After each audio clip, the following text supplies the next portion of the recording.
Todd Young Online presents Young Tales. Tales for the young and the young at heart.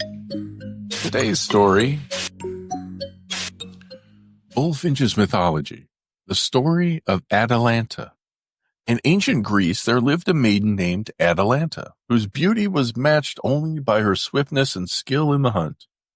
Though her face was striking, it carried a quality that seemed neither fully feminine nor entirely masculine, a unique blend that made her captivating and fierce.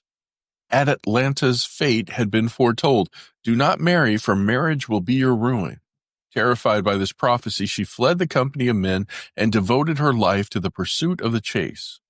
Despite her avoidance, she was pursued by many suitors, each eager to win her hand. To discourage them, she imposed a deadly condition. I will marry the man who defeats me in a race, but those who lose must pay with their lives. Many suitors accepted the challenge only to meet their end.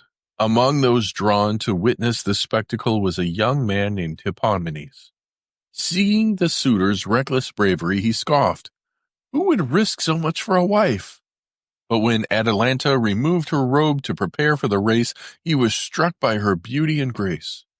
Pardon me, youths, he murmured. I did not realize the prize you competed for. As the race began, Hippomenes watched her with the envy and longing, wishing that all her competitors would fail. Atalanta ran like the wind, her feet barely touching the ground. Her hair flowed behind her, her tunic fluttered like a banner, and a ruddy hue flushed her fair skin. One by one, her suitors fell behind, and the race ended as it always did, with their deaths. Undaunted, Hippomenes declared, I will race you, Atalanta. Atalanta gazed at him with pity. Why must one so young and handsome throw his life away? I wish he would abandon this madness, or, if he insists, I hope he outruns me.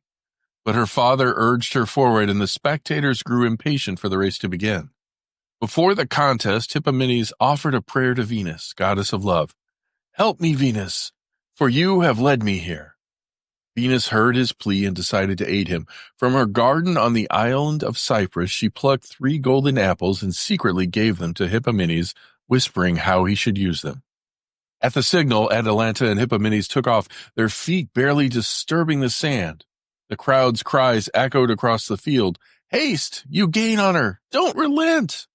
Both runners were urged onward by the cheers, though it was unclear who took greater pleasure from the encouragement. As they neared the halfway point, Hippomenes began to tire. His breath grew ragged, and his throat felt parched. Remembering Venus's gift, he tossed the first golden apple to the side. Atalanta, astonished by its beauty, paused to pick it up, allowing Hippomenes to gain the lead. The crowd erupted in excitement, but Atalanta quickly closed the gap. Hippomenes threw the second apple, and again she paused, but soon overtook him once more. The goal was near, and his strength was failing. Desperate, Hippomenes prayed, Now, goddess, prosper your gift, and flung the third apple far to the side. Atalanta hesitated, torn by desire and determination. Venus intervened, compelling her to chase the apple. She did so, and in that moment, Hippomenes crossed the finish line victorious. With his victory, Hippomenes claimed Atalanta as his prize. The two were overcome with joy, reveling in their newfound love. Yet, in their happiness, they forgot to offer proper thanks to Venus. The goddess, angered by their ingratitude, decided to punish them, and as the couple traveled together, caused them to unknowingly offend the goddess Sibyl. She was the wife of Kronos and the mother of Zeus. She was depicted as a matronly goddess, often seated on a throne with lions at her side or riding in a chariot drawn by the mighty beasts. She wore a mural crown, its rim carved to resemble towers and battlements, symbolizing her dominion over cities. Her priests, known as Corybantes, performed wild, ecstatic dances in their honor. In her wrath, Sibyl transformed Atalanta and Hippomenes into lions and yoked them to her chariot, where they remain in all representations of her in art and statuary. Thus, the fierce huntress who triumphed over her suitors became a lioness, and her victorious lover became a lion, forever bound to pull the chariot of the goddess. And here's where we end for today. Young Tales is produced and narrated by Todd Young from Todd Young Online. If you enjoyed this, please like and subscribe and join us next time for another story. Thank you for your support.